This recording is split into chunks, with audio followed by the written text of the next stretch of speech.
Olá, queridos. Saudação de paz em Cristo Jesus. Bispo Marcelo para uma palavra de reflexão que vai abençoar o teu final de semana, vai abençoar o teu dia de hoje. Nós tivemos uma live ontem, na madrugada de sexta para sábado, que marcou a minha vida. Deus me deu uma palavra, na verdade eu ia trazer um ensino que eu tinha buscado, tinha estudado. Rapaz, no meio da mensagem, da aplicação, Deus desceu uma revelação no meu coração muito forte. Amados, Jesus é o caminho, a verdade e a vida. No livro de Marcos, capítulo 10, versículo 46, conta a história do cego Bartimeu, que todos conhecem, porque já ouviu alguém pregar.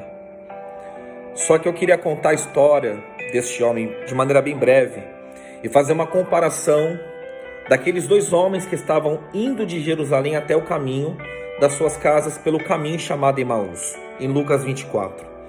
Eles estavam no caminho, Bartimeu estava fora do caminho.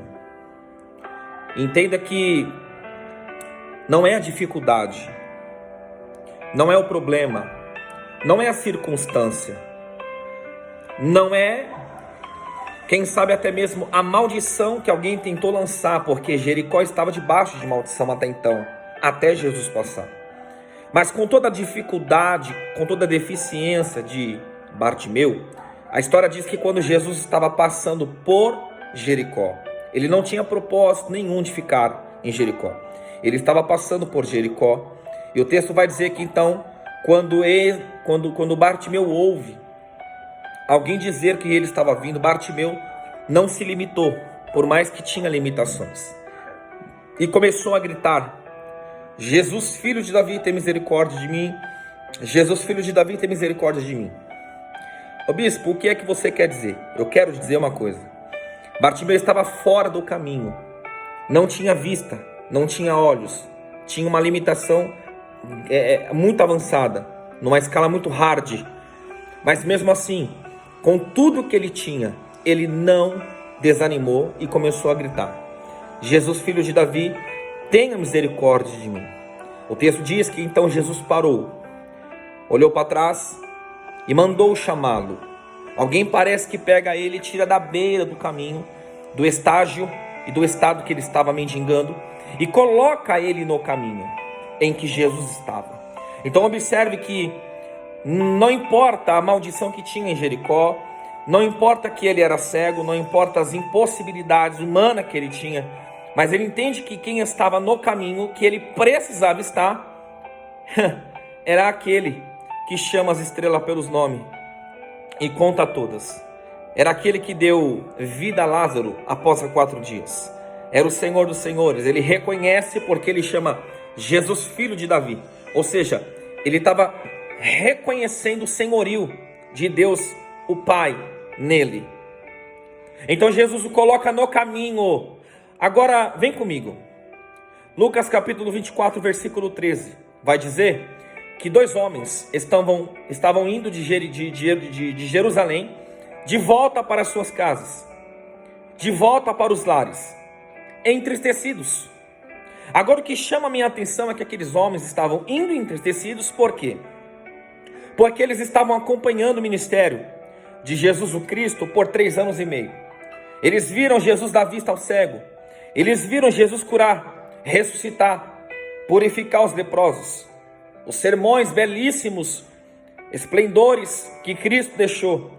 Parece que eles estão indo para casa, um conversando com o outro no caminho de Emaús. Eles estavam no caminho, eles tinham tudo para dar certo, porque eles sabiam que a notícia que eles saíram de Jerusalém era: Jesus não está no sepulcro. Só que no pensamento deles era que alguém tinha roubado o corpo. Eles não conseguiram acreditar que Jesus havia ressuscitado. E ora, que Jesus tinha dito que ia ressuscitar no 3º dia. Eles saem de lá com a informação de que o corpo de Cristo não estava no sepulcro. Agora observe a conotação. Um estava fora do caminho, e com todas as limitações e problemas, conseguiu chamar a atenção do Cristo, a fim de que o Cristo colocasse ele de volta no caminho, e melhor que isso, restaurasse a tua vista e colocasse ele de volta na sociedade. Esses dois homens estavam no caminho, porém, cegos de entendimento, incrédulos de coração. Um dizia para o outro: foi tudo em vão. Seguimos o mestre por 3 anos e meio, empregamos as forças, deixamos as nossas casas. E o texto vai dizer, no versículo 1, que a distância de Jerusalém até o lugar que eles iam era de 60 estádios. 60 estádios é equivalente a 12 quilômetros. 12 quilômetros. Uma pessoa normal, saudável, ela consegue, amados, fazer em 2 horas e meia, 3 horas, 12 quilômetros andando rápido. Eles demoraram praticamente um dia para chegar até suas casas. Sabe por quê? Porque a depressão, a tristeza, a incredulidade, a incerteza nos faz protelar, postergar, anular o que Jesus prometeu. Ele diz: eu ressuscitarei no 3º dia. Então alguém disse: Jesus não está aqui, o corpo dele não está aqui. O anjo apareceu para Maria, mas eles não conseguiram acreditar. Eles acreditaram que alguém tinha roubado o corpo. Então eles entraram no caminho. Olha aí, eles entraram no caminho. Só que o que me chama a atenção é que Jesus, conhecendo o coração deles, Jesus não poderia deixá-los chegar nas casas decepcionados. Deixa eu te falar uma coisa: Jesus não fica devendo nada para ninguém. Se você é alguém que tem empregado suas forças, acreditado nas promessas de Deus, se você é alguém que tem acreditado naquilo que Deus te prometeu, e você é alguém que tem servido a Deus com o coração reto, íntegro, diante de Deus, acredite, a noite ela pode ser duradoura, mas amanhã, o amanhecer vai vir, o sol vai brilhar, a palavra de Deus não vai cair por terra. A Bíblia diz que quando eles estavam próximos das suas casas, quem vem chegando atrás deles? Quem é que entra no caminho deles? Observe que Marcos 10,46, o cego estava fora, Jesus o coloca no caminho. Em Lucas capítulo 24, aqueles caras estavam no caminho, com a palavra, só que eles invalidaram, acreditando que alguém havia roubado o corpo. Chegando desanimado, parece que alguém está dizendo: do que adiantou? Todo esse tempo fora de casa? O que é que nós vamos dizer para aqueles que estão nos esperando? Que Jesus, aquele que profetizou, aquele que curou, aquele que isso e que aquilo, não ressuscitou coisa nenhuma. Só que Jesus chega na hora certa, aparece na hora certa. E a Bíblia diz que ele apareceu sem se identificar, porque Jesus nunca precisou provar que ele era Senhor. Ele começou a conversar com aqueles dois homens, e você bem conhece o texto. E ali naquela voz mansa, suave, com sua própria palavra intrinsecamente dentro dele, ele começa a perguntar: o que é que está acontecendo? Por que vocês estão tristes? Por que vocês estão com o coração chorando? E aí eles começam a falar para aquele homem, até então aquele homem: ué, você não está sabendo o que aconteceu em Jerusalém? Levaram o corpo de Jesus, ele não ressuscitou.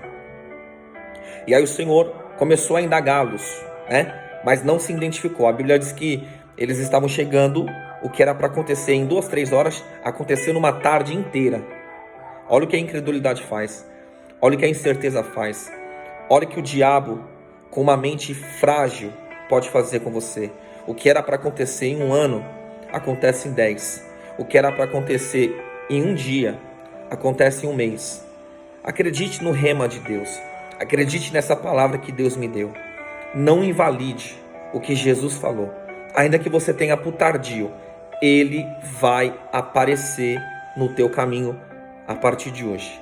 Vai se manifestar e Ele vai trazer à tona na tua mente e vai dizer que é tudo que você fez, tudo que você orou, tudo que você votou, todas as palavras que você recebeu do altar não serão e não foram invalidadas. No tempo certo vai acontecer. E para fechar, Jesus, quando entrou na casa deles, porque eles convidaram Jesus sem saber que era Jesus, para passar a noite, a Bíblia diz que o mestre, quando sentou, pegou o pão e partiu, dando graças, e disse. Quando eles viram Jesus partindo o pão e dando graças, a Bíblia diz que eles logo se encurvaram. Chega a arrepiar. Se encurvaram e começaram a chorar. Por quê? Porque eles realmente tiveram a certeza de que Jesus havia ressuscitado. Qual é a minha palavra para você? Tem gente que tem problemas o suficiente para desistir, mas não desiste e consegue chamar a atenção de Jesus. Tem pessoas na vida que só precisa de meia oportunidade para mudar a tua história. Você que está me ouvindo, compartilhe esse vídeo com alguém. Tem muita gente pior do que você que consegue ainda chamar a atenção de Jesus. O que é que eu quero dizer para encerrar? É que Jesus não vai deixar você chegar na tua casa ou a notícia chegar na tua casa que ele não ressuscitou. Mas as notícias que virão a partir de hoje serão notícias de vitória, notícias de boas novas. Nós estamos vivendo um período difícil? Sim. O Covid-19 está aí? Sim. Mas Jesus vive. Jesus reina. E Ele é contigo e Ele vai aparecer no teu caminho. E Ele vai dar vitória antes que você chegue ou que a notícia chegue na tua casa e entristeça mais alguém. Jesus vive. Compartilhe essa live, esse vídeo. Compartilhe essa mensagem com alguém, irmãos. Se fez sentido para você, compartilhe. Que Deus te abençoe, que nós tenhamos aí um ótimo final de semana. Lembrando que hoje, a partir das 22 horas, nós vamos entrar na segunda ministração. Eu estou em 3 dias de imersão bíblica. Ontem foi o primeiro. Hoje, a partir das 22, na página da Igreja Eterna Aliança, é o segundo dia, a partir das 22 horas. Se conecte lá, irmãos. Irmão, foi fantástico o que Deus fez. Foi indubitavelmente fenomenológico. Foi algo supra-racional. Mexeu com a nossa estrutura, porque Deus me deu essa revelação no meio do estudo. Foi violento. Nós tivemos ali quase 1000 comentários. Foi muito bom, irmãos. Então, se fez sentido para você, compartilhe. Jesus vai entrar no teu caminho. Melhor, Jesus vai entrar no caminho de alguém que você tem orado. Alguém que está na prostituição, na bebidice, alguém que está na promiscuidade, alguém que está perdido. Jesus vai entrar nesse caminho e vai mudar a história, porque Ele é Senhor, tá bom? Fique na paz do Senhor Jesus e lembre-se, nós temos uma eterna aliança com Deus. Paz.